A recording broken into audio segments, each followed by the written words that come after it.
Hey guys, here's a quick video on identifying angles for you.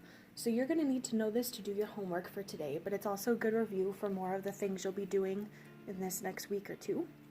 And if you remember from last year, from other math classes, angles are made up of lines, right? So if we look at this angle right here, there is a line going this way and there's a line going this way, and they meet right here. The spot where they meet is called the vertex.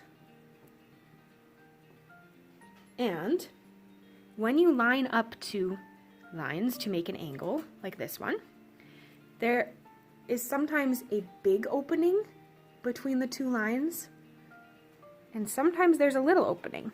So this one's not really huge and it's not really little. This one kind of has a smaller opening. This one has a bigger opening, right? And so these little lines kind of show you where the opening is between the two lines. So that kind of tells you how big or how small it is. And we measure angles with a protractor, which is one of these things.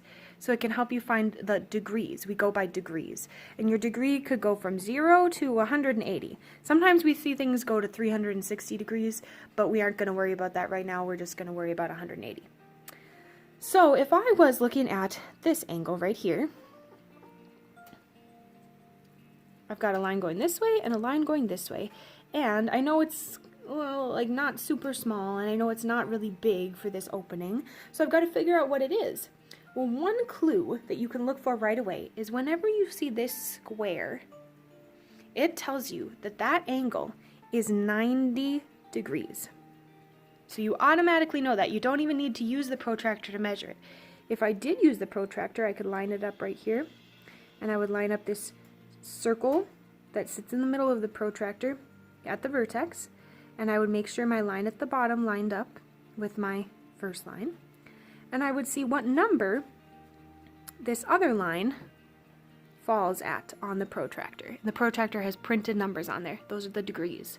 So it's pretty close to 90 degrees, which is what it's supposed to be. I didn't draw it exactly at 90 degrees. But this is supposed to be 90 degrees, and it'll always look like an L. Sometimes it'll look like a backwards L, but it's always kind of looks like an L, or like the corner of a box, right? Nice and square. So they call them right angles. It doesn't mean the other angles are wrong. It's just another name they have for that. So that's going to be a right angle. So thinking about angles then, if we know that when it looks like a letter L, it's going to be 90 degrees. What about this one? Is it going to be bigger or smaller than 90 degrees?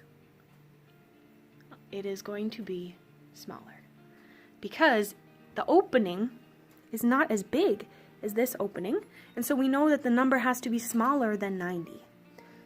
So if I were measuring this, I could line up my protractor, but I don't need to know the exact number for this today.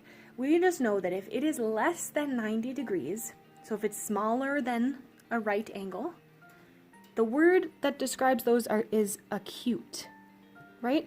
Like, oh, it's such an acute little angle. It's so tiny, right? Sometimes we say that when we see babies or dogs or puppies or whatever, right?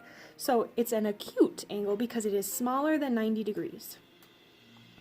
So then this one is kind of the opposite of that. It's bigger than 90 degrees, right? Because if it was 90 degrees, I'd have a line going right up and down here to make the letter L. But it's bigger than that. It stretches over farther to the side. And so it's called obtuse. Oh, I kind of drew that funny.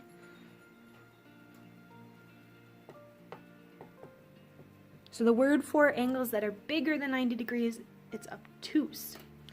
Okay, then our last one right here, what if it's a straight line? It goes all the way across, and we have this little semicircle here showing that the angle between these two lines goes all the way from one line to the other. Here's the vertex. Well, that one's pretty easy. If it makes a straight line, it's called a straight angle, and it's 180 degrees. Okay, so acute is less than 90.